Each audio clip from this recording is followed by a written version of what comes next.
আসসালামু আলাইকুম। তো আশা করি সকলে অনেক অনেক ভালো আছেন। তো আজকে আমরা প্রাথমিক সহকারী শিক্ষক নিয়োগের নতুন সার্কুলারের বিষয়ে যে প্রতিবেদনটা বেরোয়েছে এবং এটা কবে সার্কুলার দিতে পারে, এবং আমরা এই সার্কুলার নিয়ে কিন্তু আগে একটা ভিডিও করছি। ওই ভিডিওর সারাংশ সাথে আসলে কি ঘটতে যাচ্ছে, যারা চাকরি প্রত্যাশী বা ওই সার্কুলার অপেক্ষায় আছেন তাদের জন্য মূলত ভিডিওটা। আপনারা আজকের এই ভিডিওটা দেখলে পুরোপুরি ক্লিয়ার হবেন যে আদৌ কবে সার্কুলার প্রকাশিত হতে পারে, এবং অতিরঞ্জিত করে যারা বিষয়টাকে ঘোলাটে করছেন যে সমস্ত কোচিং সেন্টারের ভাইরা, তাদের বিষয়ে আপনারা বুঝতে পারবেন যে আসলে এখন থেকে আপনাদের কি করা লাগবে এবং কি না করা লাগবে, এই বিষয়টা বুঝতে পারবেন। তো প্রথম থেকে একদম শুরু করি। তো 2023 সালে আওয়ামী লীগ সরকারের আমলে তারা একটা প্ল্যান করছিল যে 2025 সালের মধ্যে তারা 1 লক্ষ শিক্ষক নিয়োগ দেবে প্রাইমারিতে। তো তারই পরিপ্রেক্ষিতে তারা গত টার্মে 2বার শিক্ষক নিয়োগের পরীক্ষা নিয়ে তারা মোটামুটি 40, 50, 60 হাজার মতো শিক্ষক অলরেডি নিয়োগ দিয়ে দিয়েছে, এবং বাকি আরও অনেক শিক্ষক দেওয়ার একটা প্ল্যান ছিল তাদের 25 সালের ভিতরে। সেই ধারাবাহিকতায় চলতেছিল, কিন্তু তৃতীয় ধাপের যে পরীক্ষাটা, অর্থাৎ 25 সালে একটা সার্কুলার হওয়ার কথা ছিল, আমি বারবার বলতেছি, এবং সেটা কবে দিবে সেটাও বলতেছি, তার আগের প্রেক্ষাপটটা আমাদের জানা দরকার। তো বিগত সার্কুলারের যে পরীক্ষা, ওটা তৃতীয় ধাপের পরীক্ষাটার ফলাফল, চূড়ান্ত পর্যায়ের যে ফলাফলটা সেটা কিন্তু আটকে গেছে এই কোটার সমস্যার কারণে। সেখানে প্রায় 6,000, 6,500 মতো প্রাইমারি শিক্ষক তারা কিন্তু এখনও চূড়ান্তভাবে নিয়োগ পাচ্ছেন না। তো তাদের ওই নিয়োগটা 6 মাসের জন্য কিন্তু হাইকোর্ট স্থগিত করে দিয়েছেন। তার মানে 6 মাসের ভিতর ওই সার্কুলারের সম্পূর্ণ নিয়োগটা সম্পূর্ণ না হওয়া পর্যন্ত কিন্তু কোনো সার্কুলারের মানে নতুন সার্কুলারের কোনো প্ল্যান কিন্তু কোনো অবস্থায় থাকতে পারে না ওদের। তার মানে প্রাথমিক শিক্ষা অধিদপ্তরের প্রথম টার্গেট হচ্ছে ওই 6 মাস পর ওদের আইনি জটিলতা শেষ করে তাদের নিয়োগ স্কুলে একবারে চূড়ান্ত সুপারিশপ্রাপ্ত করে বা নিয়োগ দিয়ে তারপর নতুন সার্কুলার। যেহেতু আগেই তাদের প্ল্যান ছিল 25 সালের ভিতরে 1 লক্ষ শিক্ষক নিয়োগ দেওয়ার, সেভাবে যাচ্ছিল এবং একটা প্ল্যান ছিল। তার মানে দেখা যাচ্ছে যে এখনও যদি 4-5 মাস লাগে এই আগের সার্কুলারের কার্যক্রম শেষ করতে, তার মানে জুনের আগে কোনো নতুন সার্কুলার কোনো প্ল্যান নাই। তো একদম শেষ হওয়ার, আমি গত ভিডিওর প্রসঙ্গে একটু আসি। গত ভিডিওতে বলছিলাম যে একটা সার্কুলার শেষ হওয়ার পর কিছু একটা সময় নেয়, তারপর নতুন সার্কুলার দেওয়ার চেষ্টা করে। তো সেই হিসেবে যদি এই 25 সালের মাঝামাঝি সময় লেগে যায় হচ্ছে আগের সার্কুলারের কার্যক্রম শেষ করতে, তাহলে আপনারা বলেন যে কিভাবে নতুন সার্কুলার সাথে সাথে দিয়ে দিবে।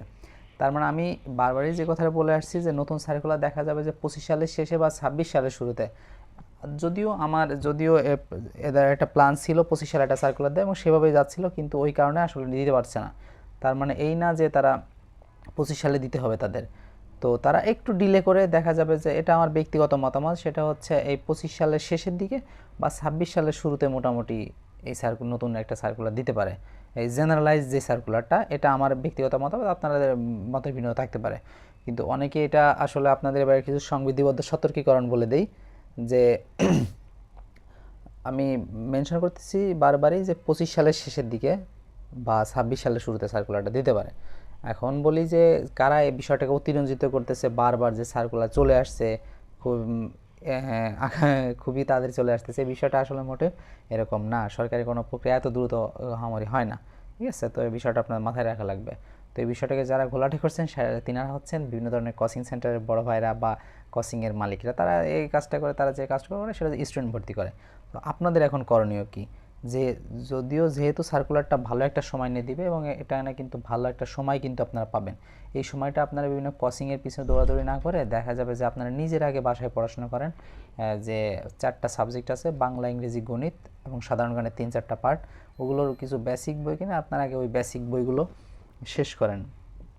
তো ওই বেসিক বইগুলো শেষ করে তারপরে দরকার হলে আপনারা শুধুমাত্র প্রশ্ন ব্যাংক, অ্যানালাইসিস, যেখানে যা পান সেগুলো মোটামুটি পড়ে ফেলবেন। সাথে বিসিএসের প্রশ্ন ব্যাংক, প্রাইমারি প্রশ্ন ব্যাংক, নিবন্ধনের প্রশ্ন ব্যাংক, আর এই বেসিক বইগুলো অর্থাৎ বাংলার জন্য একটা, গণিতের জন্য একটা, ইংরেজির জন্য একটা, অর্থাৎ মূল বই টাইপ যেই বইগুলো পাওয়া যায় A to Z কিন্তু আপনাদের শেষ করে ফেলতে হবে মিনিমাম 6-7 মাসের ভিতর, A to Z।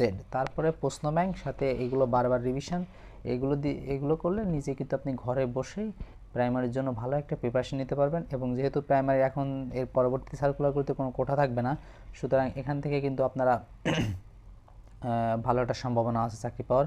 এবং আমরা চাকরির প্রস্তুতির, প্রাইমারি প্রস্তুতির A to Z ভিডিও কিন্তু আমাদের পরবর্তীতে আসবে।